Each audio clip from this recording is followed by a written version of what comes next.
Entre Amigos Conversando com o Mundo, um programa da União Planetária. E hoje nós temos um privilégio especial. Nós vamos conversar aqui na Embaixada da Índia com o embaixador da Índia, Sr. Sunil Lal. Embaixador, grande alegria de podermos conversar um pouco. It's a great pleasure, and I'd like to thank you, Ulysses, for this opportunity to speak to you and through you to the people of Brazil. Embaixador, nós sabemos que a Índia tem uma cultura milenar, uma cultura que envolve uma posição tão bonita como a do rei Ashoka, como de Gandhi, Krishnamurti, figuras tão importantes na humanidade pelos seus valores éticos. E gostaríamos de ouvir um pouco do senhor sobre essa mensagem espiritual que a Índia traz ao mundo. You're speaking about spirituality and spiritualism, Ulysses. I think you have correctly pointed out that Indian civilization has contributed a lot to the thought of the world. You have taken the name of Emperor Ashoka, which is a very important name in peace and righteousness. Of course, Krishnamurti, another very important philosopher. And then, of course, we have Mahatma Gandhi, another apostle of peace and non-violence. And now if you look back centuries, we have had some of the most important religions that were born in India. Hinduism, Buddhism, Jainism, Sikhism. And the more important thing was, of course, Islam came to India in 702 AD. Christianity came around 50 AD. So all the religions found a very good place to have peaceful coexistence. Whenever there was persecution in any other part of the world, people were welcomed in India. So the Zoroastrians came to India, Jews came to India. And I think throughout centuries, we have created a rich secular fabric of tolerance and peaceful, harmonious living. In addition, I'd like to also say that India is where yoga was also born. And what does yoga mean? The word yoga means to unite. And it is a very good system of bringing a person to realize his inner self through a very good, healthy exercise, both of the body and the mind. And once you are at peace with yourself, you are going to contribute a lot more to peace and harmony in the world.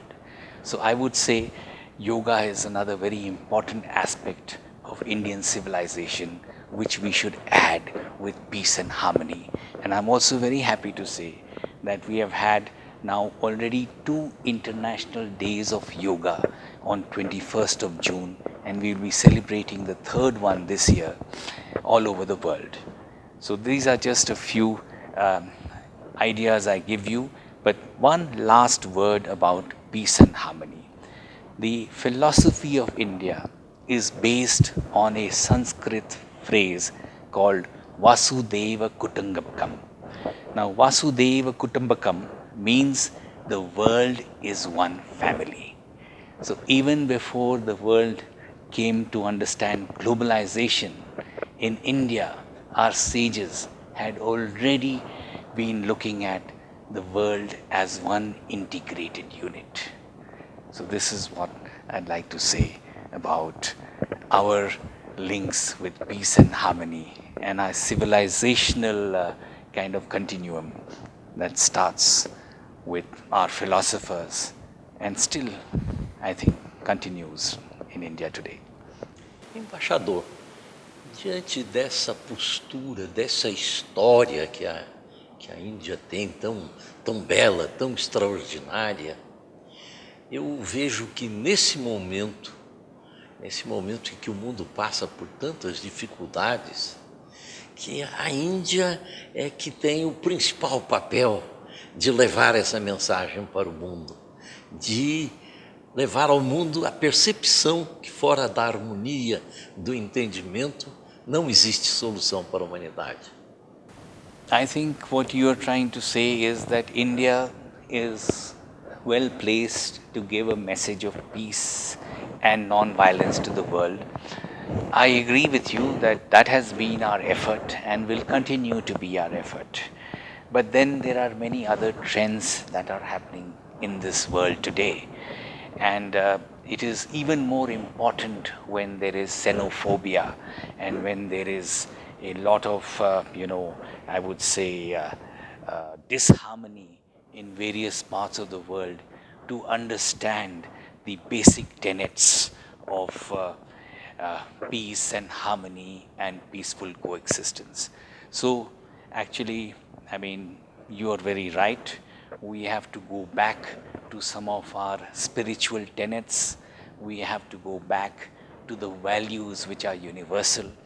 And I think it's not that people don't understand them, but I think sometimes people get diverted from the main objects or objectives.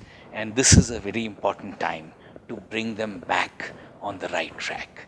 So I entirely agree with you that not only India, most other countries, and including Brazil, we have a common vision about many things in the world, and we should work together to bring peace and harmony. Pessoalmente, eu sinto que o mundo de hoje precisa da mensagem da Índia, de tolerância, de compreensão, de entendimento, e de que as mudanças se fazem no campo da espiritualidade. Absolutely, Ulysses. I cannot agree with you more, what you say. But I think a message is something that has to have resonance in every different environment.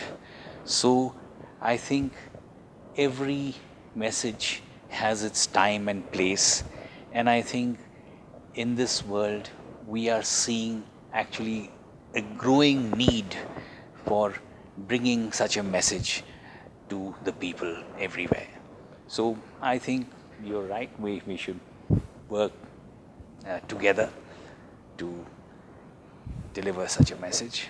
And I think my country has always believed in peace and non-violence and harmony, and we will continue to work towards that end. Eu estive 2 vezes na Índia e a impressão maior que eu fiquei do povo indiano de ser um povo feliz, harmonioso, alegre.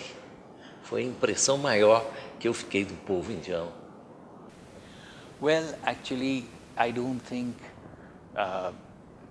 any poor person really can feel very happy unless lots is done to change their living conditions. And I think this is a very important aspect of the policy of the government of India. We believe in what is called inclusive development. So if you see all the policies of our government, they are focused on bringing more welfare to the people. So to some extent, yes, their amelioration and their kind of getting better benefits is part of what any democratic government would do. And something similar has happened in Brazil too. So I think we are fellow travelers in this journey. But it is going to take a lot of hard work because we need to kind of remove poverty and hunger from everywhere in our country. And it is one of our goals. We are trying hard to succeed. And that is also why we have set ourselves very high targets for economic growth, because much of the money that is generated is required for welfare programs. naquelas ruas movimentadas da Índia, com muitas pessoas, eu via sempre expressões sorridentes, olhos brilhantes. Não, em nenhum momento eu vi expressões de tristeza, de abatimento, mas não, de estarem bem com a vida, viverem bem com a vida. Well, I'm happy that you have seen some of the good manifestations of the people of my country. I think by and large, you are absolutely right that people are generally content because they look within. They are absolutely not looking only for material goods in their life. They are also looking for spiritual sustenance. And these are the things that actually give you an inner peace. So this is something which you have been obviously an astute observer, and you've been able to see that there are many such people in India who do look within and who are very content with what they have. E por isso que Nehru, sobretudo, pôde trazer ao mundo uma terceira via. Dentro do embate de comunismo, capitalismo, ele trouxe ao mundo que era possível uma terceira via. Yes, Ulysses, actually you're talking about a different time and era. What happened in 1947 when India got independence, the Second World War had just got over. And the world had been divided into the communist bloc and the capitalist bloc. Now India, which had fought so hard to attain its freedom, did not want to be attached to another bloc, and it did not want to be constrained in its freedom. So Nehru's policy was very practical. It was to make sure that India maintained its independence, its economic independence and political independence. But later, as you know, in 1991, there was the 89-90, the breakup of the Soviet Union, and then those two blocs actually were no longer in conflict with each other. Now we are in a multipolar world. So again, it's equally important to have independence of thought and action. So now we are in a very new kind of an environment, but our earlier experience does help us in continuing to maintain an independent stand. Estamos aqui conversando com o embaixador da Índia, Sunil Lal, que nos traz uma mensagem que é para o mundo, daquilo que a Índia tem representado e quanto que ela já tem influenciado o nosso Ocidente. Quantas escolas de yoga nós encontramos por aqui. Tudo isso é fruto do ensinamento que vem lá da Índia, do ensinamento Brahmani, do Bhagavad Gita, dos Puranas, dos livros sagrados indianos. Fique conosco, voltamos já em 1 minuto.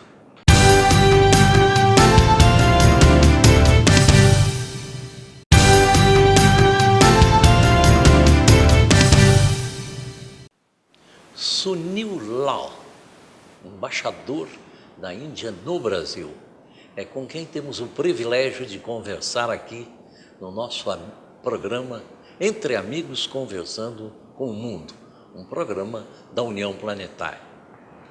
Embaixador, eu e todos nós sabemos que a Índia tem um papel muito importante na ciência. Muitos cientistas têm sido exportados da Índia para o atendimento das necessidades do mundo. E nos fale um pouco sobre esse papel da Índia no plano científico. Okay, Ulysses, this is a very important and a good question you've asked me about India's contribution to science and technology. In fact, the most important contribution perhaps is that India gave zero to the world. The zero originated in India. Now, before astronomy came to the Western world, it was very popular in India. Aryabhat, one of our astronomers, had calculated the distances between the sun and the earth to the 4th decimal. So we have a very long history of science going along with our philosophical thought. Actually, I would take you back even to the Indus Valley civilization, 3000 BC. This was the first civilization which used burnt bricks, and this was the first urban civilization which had drainage along the river.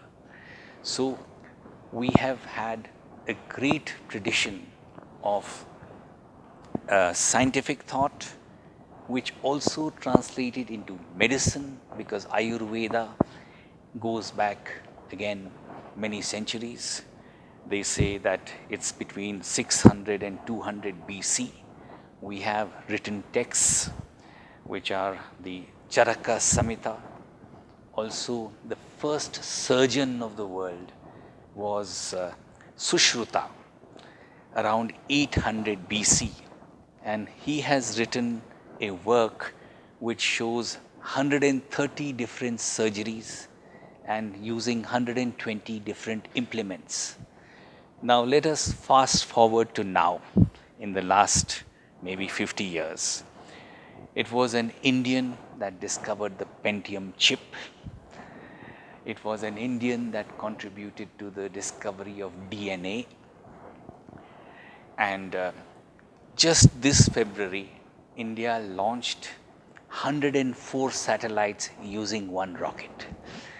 So you can say that we have done a lot along with our other scientific partners in this sphere of science and technology. And I have added medicine, because that too is very important, traditional medicine as well as modern day medicine. And Indian doctors are amongst the best in the world. This you can attest by seeing the percentage of Indian doctors in the US and British medical systems. It's a very high percentage. I would say the same could be that of NASA. We have a lot of Indians working in NASA, people of Indian origin. Now, just a word about traditional medicine. I think Brazil also has the potential of becoming a superpower in traditional medicine. You have all the natural herbs required, and the ancient knowledge India has, and some of it Brazil has too. So I think this is an area where the two sides are exploring the possibility of an agreement, and I'm sure once we get together in this area of traditional medicine, the ancient and the modern will come together, and we are going to do something very special together. Aproveitando esse aspecto de Brasil e Índia, nos fale pouco sobre as relações políticas, comerciais e de entendimento de Brasil e Índia. Again, a very important question, Ulysses. Brazil and India are strategic partners. We have actually a strategic partnership agreement since 2006. But more important than being strategic partners, we have a very common worldview, which is actually based on inclusive growth for the welfare of our people. So that is what drives our policies. Now, India and Brazil are both very important voices in this day and age. The old system, which was set up after 1945, does not fully represent the situation prevailing in the world today. And therefore, both India and Brazil are actually members of G4, that is the group of four, Brazil, India, Japan and Germany, which seek to be reforming the UN Security Council. Both Brazil and India are also members of BRICS, which is another very important grouping of countries. And this is a very good opportunity for our leaderships to meet regularly over the year, to take forward our very strong political and economic relationships. Of course, I would have to say that in the last couple of years, there has been unfortunately a slight downturn in economic activity in Brazil, but I am very confident that it will pick up again. And that is where, of course, India and Brazil need to find more creative ways to take these commercial relationships forward. We are already working together in strategic sectors like energy, and I think Brazil can be a very important player for India's food security, because you are an agricultural superpower. And there are many other areas, of course, I can take up with you if you like to. E a comunidade de pessoas indianas no Brasil é expressiva? O que mais que elas se dedicam? Okay, no, Ulysses, unfortunately, we don't have a very large Indian community here. Although Indians have come here even in the 1950s, and they came here initially to work in science and technology areas. Many of them got married and stayed back. But if you ask me an estimate of the number of Indians who would be in Brazil, it would be somewhere around 2,000 Indians, which is not very much. And many of them, of course, are in business. Some of them are working in academics. Some of them are, of course, working in our consulate and our embassy here. So, and many of them have also basically got married to Brazilians and are enjoying a very happy existence here. So I think the process of trying to get more information about Indians in Brazil, I have been working on this for a long time, and it is an ongoing process. Sadly, the number of Indians in Brazil is not very large. I do believe that this is going to increase with time and with greater cooperation in many, many areas.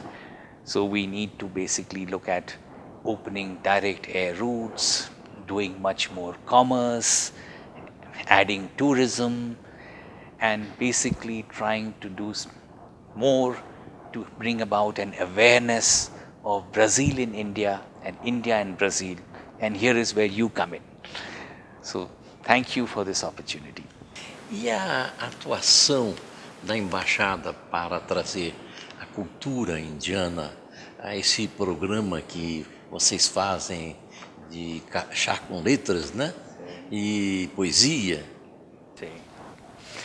Actually, this is a very good program, and I have to compliment my Deputy Chief of Mission, Abhay Kumar, who is a very good poet himself, for having initiated this program in January of 2016. Since then, we have had 15 versions of this program, and more than 1,000 Brazilians have come to the embassy to have a very good conversation on Brazilian literature, Brazilian culture, Indian literature, Indian culture. And some of your very important poets and writers have come here. Some of your diplomats have also come. And I think that this has been a very good experience, not only to share our experiences on literature and poetry, but also, as the program is called Cha con Letras, you get masala Indian chai, cha, and a samosa, which is a very nice Indian vegetarian snack. So actually this program should have been called Cha con Letras com Samosa. Embaixador, eu como vegetariano que sou desde nascimento, fico muito curioso de conhecer a culinária da Índia, que sabemos que é um povo fundamentalmente vegetariano. Nos fale um pouco sobre isso. See, India is overwhelmingly a vegetarian country. And the fact of the matter is that we are a very diverse country like Brazil, north, south, east, west. Each region has its own unique cuisine. And vegetarianism, of course, has been very popular in India for a very long time. Even if you look at Mahatma Gandhi, he had been part of the vegan movement himself. And this is something that basically also is part of some of our important religions. Even Hinduism, Buddhism, Jainism, they are very pacific religions. They do not believe in animal sacrifice, etc. But cuisine, let me go deeper into what Indian cuisine is all about: spices. We are the land of spices, and spices originated in India. And now what has happened is that Indian cuisine has spread to all parts of the world. It is also starting to come into Brazil. And it's very easy to make Indian cuisine in a vegetarian way, because every vegetable can be cooked in a very delicate spice and given a unique flavor. The issue I have in Brazil is that most Brazilians have a wrong understanding about spices and chilies. Spices doesn't mean chili. If you put the right amount of spices, you will get very tasty food, very refined and tasty food. But if you add too much chili, then it is very difficult for you to actually eat that. So I have been advising most of the Indian restaurants to please cook authentic Indian food and don't kind of try and create something which is without spices, because then the Brazilians are not going to eat Indian food there. And I have to tell you that all my Brazilian friends who have come to my house, I have made sure that they get authentic Indian food with spices but without chili. And I can tell you that most of them have really appreciated and started understanding Indian food. Of course, many Brazilians have been to India, and many Brazilians have eaten very fine Indian cuisine in London, New York, and many other places. So many of them already know about Indian food. But I have a hope one day that many more good gourmet Indian restaurants will open here, including vegan restaurants, which I'm happy to say, Ulysses, you are having vegan restaurants yourself. And but I have to say that a beginning has been made. You have restaurants here in Brasilia. You have in Rio de Janeiro a new one called Taj Mahal has opened. In Sao Paulo you have Samosa and Tandoor, and maybe a few more are also planning to open. So I think Indian cuisine is another very good way to connect with India. And I hope that we can connect India and Brazil through Indian cuisine and also through Brazilian cuisine. Embaixador, muito obrigado, muito obrigado, muito Thank obrigado. You. Great honor and a great pleasure for me. Thank you for this opportunity. Thank you. Conversamos aqui, Entre Amigos Conversando com o Mundo, com o embaixador da Índia, Sunil Lal, que traz uma visão de mundo bastante ampla, diferenciada, mas ampla para o mundo. E é um país interessante de que possamos conhecer outras culturas, conhecer outro mundo, outra filosofia. E um país que traz espiritualidade para o mundo. Obrigado por sua audiência.